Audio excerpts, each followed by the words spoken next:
오늘 함께 나눌 말씀은 창세기 50장 1절에서 26절 말씀인데요. 전체를 다 읽기에는 너무 길어서 24절에서 26절까지 한번 다 같이 읽겠습니다. 창세기 50장 24절에서 26절까지 우리 함께 읽겠습니다. 한 목소리를 읽겠습니다. 요셉이 그의 형제들에게 이르되 나는 죽을 것이나 하나님이 당신들을 돌보시고 당신들을 이 땅에서 인도하여 내사 아브라함과 이삭과 야곱에게 맹세하신 땅에 이르게 하시리라 하고, 요셉이 또 이스라엘 자손에게 맹세시켜 이르기를 하나님이 반드시 당신들을 돌보시리니 당신들은 여기서 내 해골을 메고 올라가겠다 하라 하였더라. 요셉이 110세의 죽음에 그들이 그의 몸에 향재료를 넣고 애굽에서 입관하였더라. 아멘. 수능이 끝나고 나면 곳곳에 현수막이 붙습니다. 공공마을, 공공공의 손자 누구누구 서울대학교 입학, 또 공공고등학교 누구누구 서울대학교, 누구누구 연세대학교, 누구누구 고려대학교 합격, 명색이 스카이대학 정도는 합격해야 성공한 것으로 여기고 마을 입구에 또는 학교 정문 앞에 현수막을 붙입니다. 지방대학에 합격했다고 현수막을 붙이는 경우는 없습니다. 이후에도 사람들은 성공의 기준을 계속 세워나갑니다. 대기업에 입사하거나 또 병원을 개원하거나 고시에 합격하거나 또 높은 연봉, 또 좋은 차, 좋은 아파트, 안정된 노후 같은 것들로 성공 여부를 그렇게 따집니다. 그러면 우리 인생은 성공하면 끝이 나는 것인가요?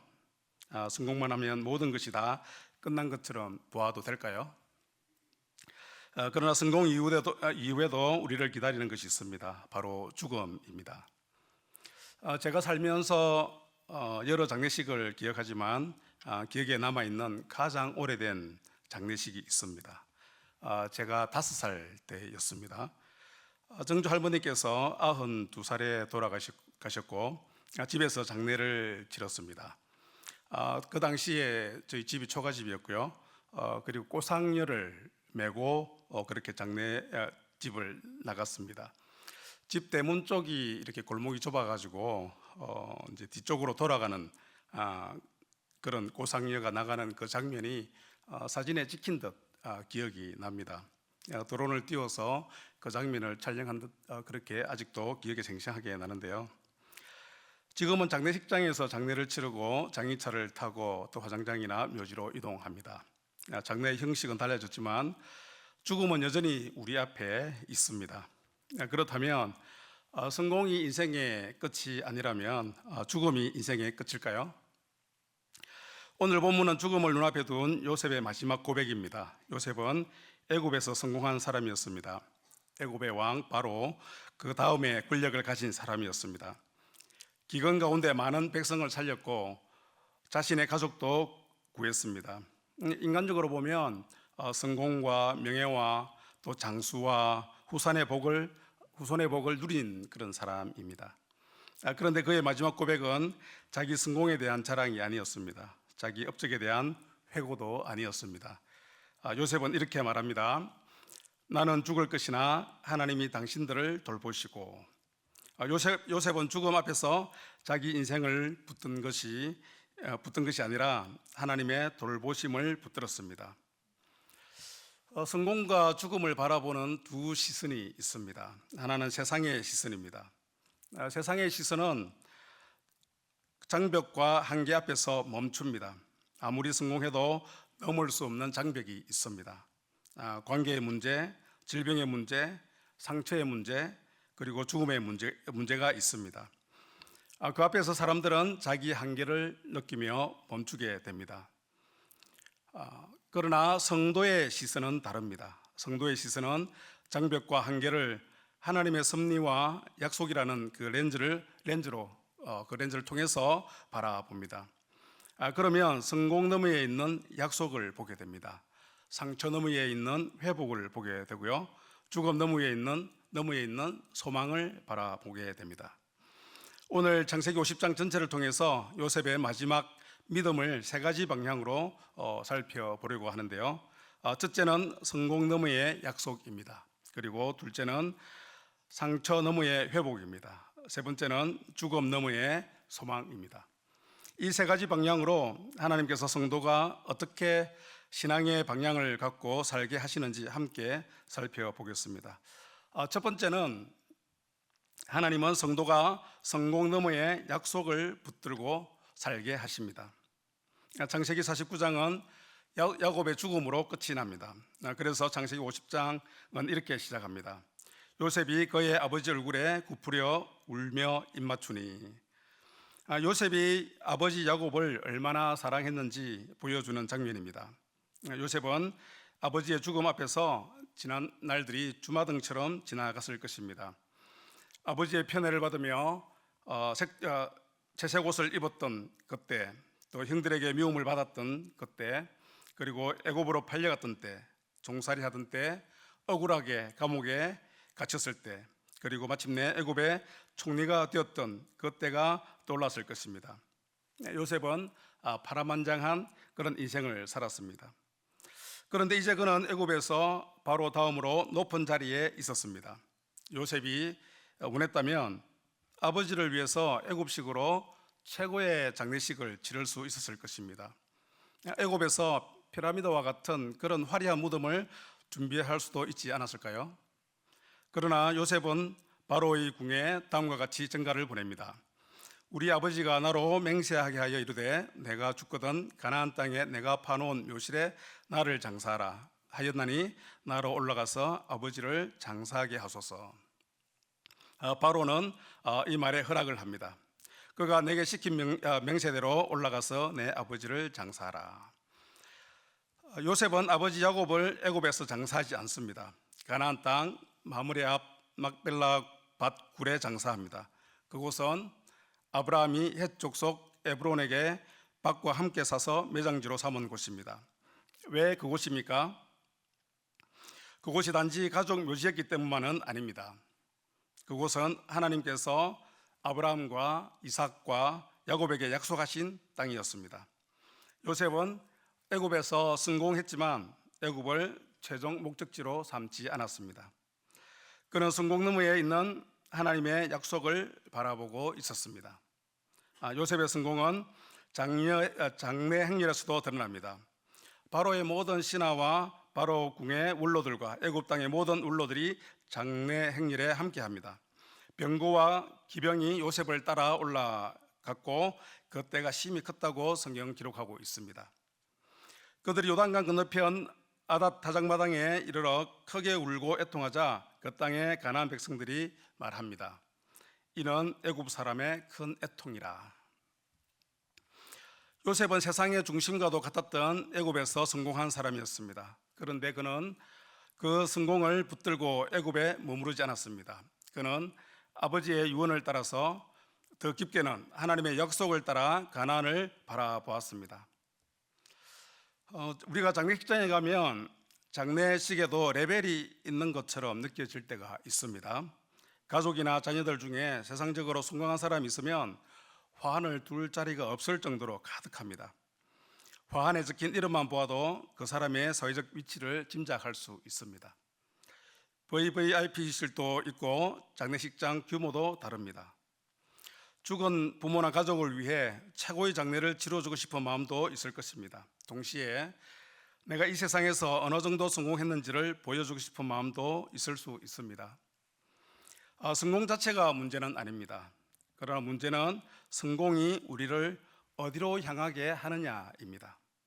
성공이 우리를 하나님께 더 가까이 가게 할 수도 있고 성공이 우리를 하나님으로부터 멀어지게도 할 수 있습니다. 성공이 하나님의 약속을 붙드는 도구가 될 수도 있고 성공이 내 인생의 우상이 될 수도 있습니다. 저와 아내가 주중에 홈스쿨 코업에서 성품을 가르치고 있습니다. 중학교 3학년까지 홈스쿨을 하던 한 학생이 고등학교에 갔습니다. 집이 서울 목동 쪽이라 추첨해서 간 학교가 학구열이 가장 높은 고등학교였습니다. 그 학교 아이들은 대학 입시와 이후 진로 외에는 다른 관심이 별로 없었다고 합니다.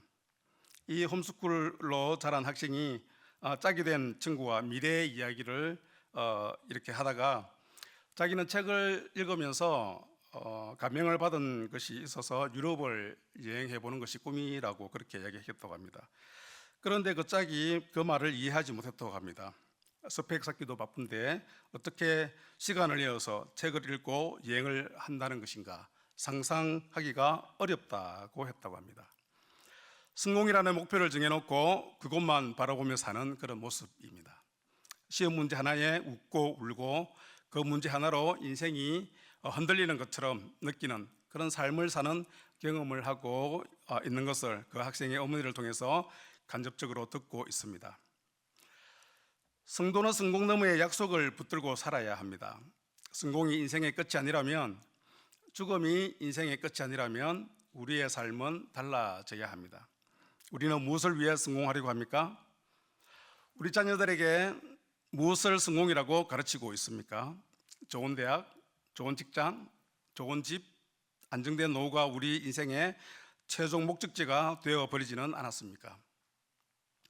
성도는 세상이 말하는 성공을 무시하며 사는 사람이 아닙니다. 그러나 성도는 성공을 마지막 목적지로 삼는 사람도 아닙니다. 하나님께서 우리에게 어떤 자리를 주시든 어떤 성취를 허락하시든 그 모든 것은 하나님의 약속을 따라 살아가기 위한 자리여야 합니다. 그러므로 우리는 성공만을 위해 기도할 것이 아니라 성공 이후에도 하나님을 잊지 않도록 기도해야 합니다. 성공하게 해달라고 기도하기보다 더 중요한 기도는 성공이 나의 주인이 되지 않게 해달라는 기도입니다. 하나님은 성도가 세상의 성공에 머물지 않고 하나님의 약속을 붙들고 살게 하십니다. 신앙의 방향 세 가지 중에 두 번째는 하나님은 성도가 상처 너머의 회복을 바라보며 살게 하십니다. 요셉의 인생에는 성공만 있었던 것이 아닙니다. 그의 삶 깊은 곳에는 오래된 상처가 있었습니다. 그것은 형제들과의 관계에서 시작된 상처였습니다. 성공이 아무리 커도 관계의 상처가 회복되지 않으면 인생은 여전히 과거에 묶일 수밖에 없습니다. 그래서 본문은 성공 너머의 약속에서 상처 너머의 회복을 가르쳐주고 있습니다. 창세기 50장 15절 말씀입니다. 요셉의 형제들이 그들의 아버지가 죽었음을 보고 말하되 요셉이 혹시 우리를 미워하여 우리가 그에게 행한 모든 악을 다 갚지나 아니할까 하고, 아버지 야곱이 죽자 형제들의 마음속에 두려움이 올라왔습니다. 그들은 요셉이 이제 복수하지 않을까 두려워했습니다. 형제들이 본 것은 요셉의 권력이었습니다. 아버지 장례식을 통해 요셉의 권력이 얼마나 대단한지 직접 보았습니다. 애굽의 원로들과 병거와 기병이 함께 움직였습니다. 형제들은 그 권력 앞에서 두려워할 수밖에 없었습니다. 그러나 형제들이 두려워한 진짜 이유는 단지 요셉에게 권력이 있었기 때문만이 아닙니다. 그들의 마음속에 해결되지 않은 죄책감이 있었기 때문입니다. 그들은 자신들이 요셉에게 행한 일을 잊지 못했습니다. 동생을 미워했고 구덩이에 던졌고 애굽으로 팔아 넘겼습니다. 시간이 지났지만 그 죄책감은 사라지지 않았습니다. 이것이 상처와 죄의 문제입니다. 시간이 지났다고 다 해결되는 것이 아닙니다. 겉으로 조용해졌다고 관계가 회복된 것도 아닙니다. 말하지 않고 지나갔다고 마음의 두려움이 사라지는 것도 아닙니다. 묻어둔 상처와 죄책감은 어떤 계기가 오면 다시 올라옵니다. 요셉의 형제들은 이전에도 요셉의 용서를 들은 적이 있습니다. 창세기 45장에서 요셉은 형들에게 이렇게 말했습니다. 당신들이 나를 이곳에 팔았다고 해서 근심하지 마소서, 한탄하지 마소서. 하나님이 생명을 구원하시려고 나를 당신들보다 먼저 보내셨나이다. 요셉은 이미 하나님의 뜻을 말했습니다. 하나님이 생명을 구원하시려고 자신을 먼저 보내셨다고 말했습니다. 그러나 형제들의 마음속 두려움은 완전히 사라지지 않았습니다. 왜 그렇습니까? 용서의 말은 들었지만 자신들의 죄를 정직하게 대면하는 과정이 아직 남아 있었기 때문입니다. 관계 회복은 단순히 시간이 흐르면서 저절로 이루어지는 것이 아닙니다. 죄를 인정하고 용서를 구하고 은혜 안에서 다시 세워지는 그 과정이 필요합니다. 그래서 형제들은 요셉에게 사람을 보내 말합니다. 내 형들이 내게 악을 행하였을지라도 이제 바라건대 그들의 허물과 죄를 용서하라. 여기서 중요한 것은 형제들이 자신들의 일을 단순히 실수라고 말하지 않았다는 것입니다. 오해였다고 말하지도 않았습니다. 어쩔 수 없는 상황이었다고 변명하지도 않았습니다. 그들은 자신들이 요셉에게 행한 일이 악이었고 허물이었고 죄였다고 인정했습니다. 관계 회복은 여기에서 시작됩니다. 죄를 죄라고 말할 수 있어야 합니다. 상처를 상처라고 말할 수 있어야 합니다. 악을 악이라고 인정할 수 있어야 합니다. 그래야 회복의 길이 열립니다. 18절을 보면 형제들은 직접 요셉 앞에 나와 엎드립니다. 우리는 당신의 종들이니이다. 그러나 요셉은 그들을 향해 이렇게 말합니다. 두려워하지 마소서, 내가 하나님을 대신하리이까. 이 말은 요셉의 신앙을 가장 잘 보여주는 말입니다. 요셉은 자신에게 권력이 있다는 것을 알았습니다. 형들이 자신에게 악을 행했다는 것도 알았습니다.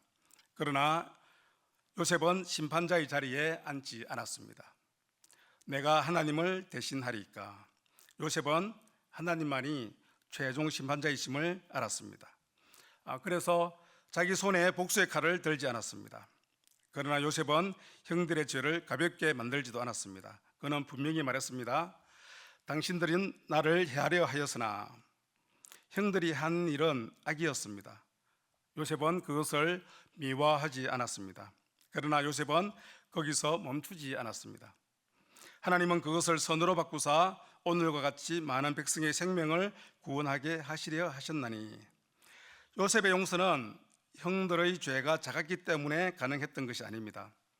하나님의 섭리가 더 컸기 때문에 가능했습니다. 요셉의 상처가 얕았기 때문에 용서한 것이 아닙니다. 하나님의 선하심이 더 깊었기 때문에 용서할 수 있었습니다. 요셉은 형제들을 두려움 속에 내버려 두지 않았습니다. 그는 말합니다. 당신들은 두려워하지 마소서, 내가 당신들과 당신들의 자녀를 기르리이다 하고 그들을 간곡한 말로 위로하였더라. 요셉은 형제들을 정죄하지 않았습니다. 두려움 속에 묶어두지도 않았습니다. 그는 하나님의 섭리 안에서 형제들을 위로하고 관계를 회복합니다. 이것이 하나님께서 성도에게 주시는 두 번째 신앙의 방향입니다.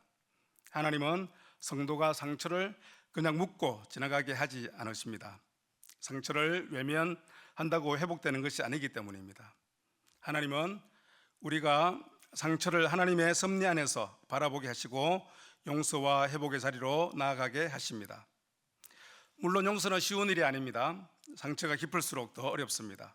그러나 복음은 우리에게 말합니다. 우리가 하나님께 용서받은 사람이라면 우리도 용서의 자리로 부름받은 사람입니다. 예수님은 십자가에서 자기를 못 박는 자들을 향해 말씀하셨습니다.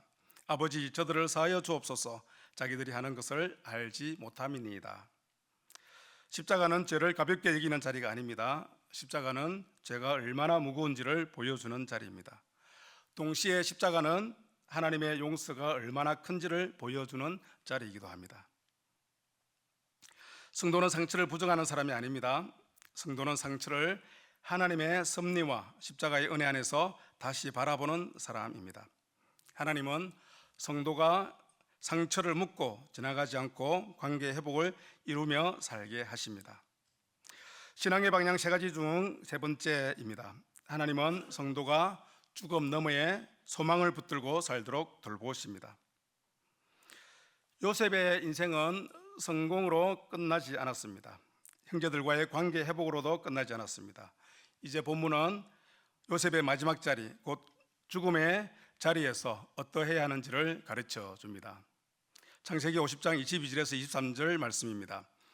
요셉이 그의 아버지의 가족과 함께 애굽에 거주하여 110세를 살며 에브라임의 자손 3대를 보았으며 므낫세의 자손 마길의 아들들도 요셉의 세라에서 양육되었더라. 요셉은 애굽에 17세 때부터 살았습니다.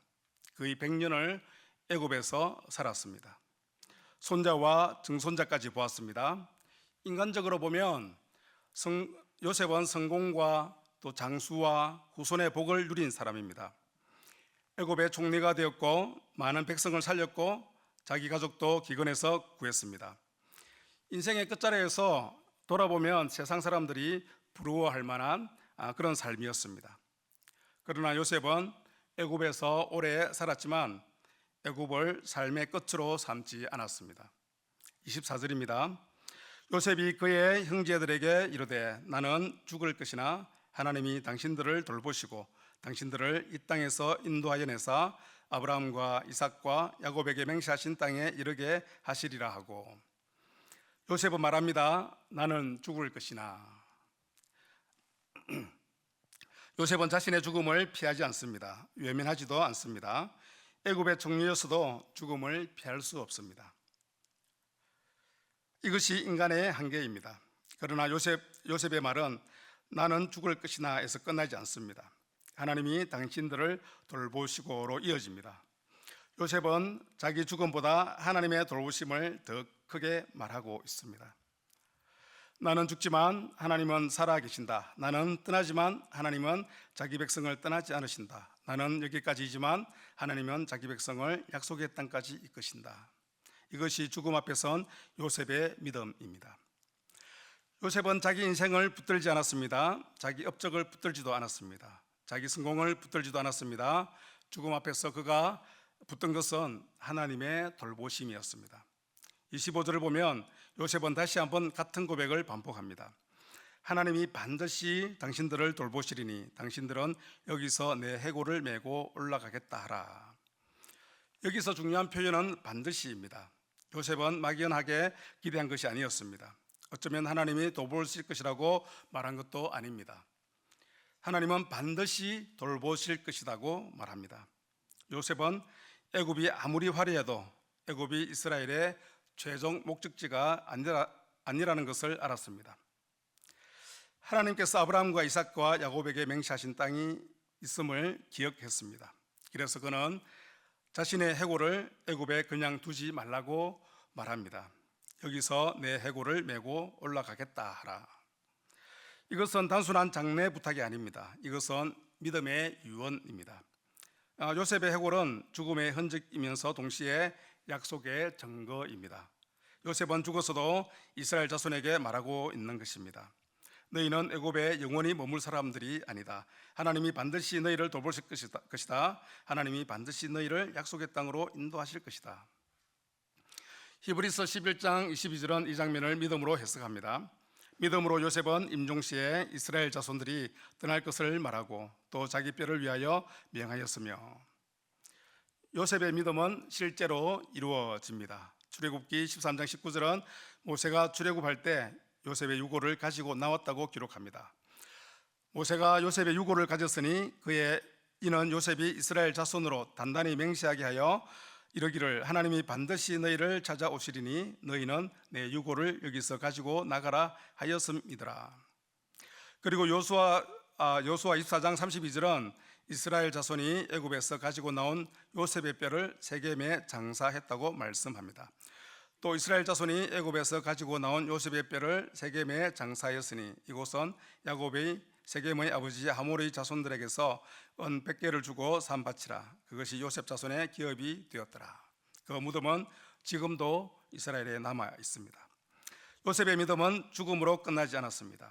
하나님은 요셉이 붙던 약속을 이루셨습니다. 사랑하는 성도 여러분, 우리도 언젠가 죽음 앞에 설 것입니다. 그때 우리가 붙들 것은 무엇입니까? 이 땅에서 이룬 성공입니까? 사람들이 알아주는 이름입니까? 자녀들에게 남겨줄 재산입니까? 아니면 내가 쌓아온 업적입니까?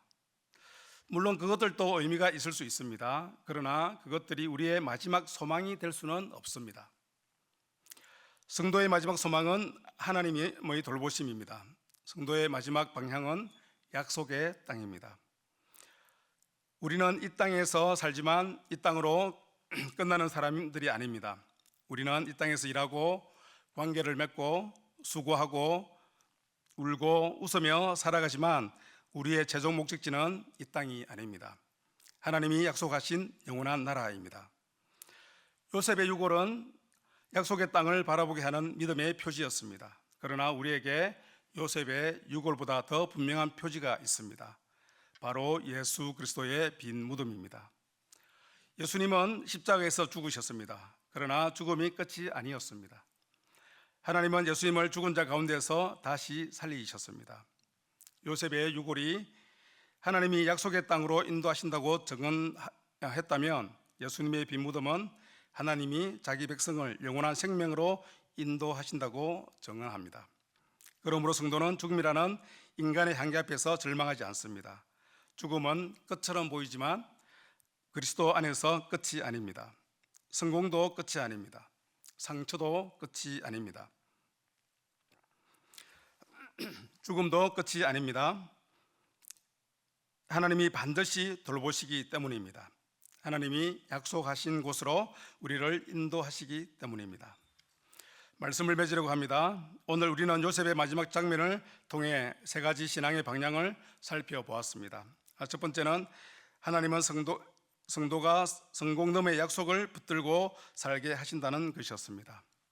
요셉은 애굽에서 성공했지만 애굽을 끝으로 삼지 않았습니다. 그는 약속의 땅을 바라보았습니다.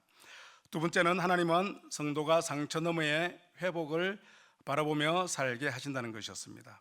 요셉은 형들의 죄를 가볍게 여기지 않았지만 하나님의 섭리 안에서 그들을 용서하고 위로했습니다. 세 번째는 하나님은 성도가 죽음 너머의 소망을 붙들고 살도록 돌보신다는 것이었습니다. 요셉은 죽음 앞에서 자기 성공이 아니라 하나님의 돌보심을 붙들었습니다.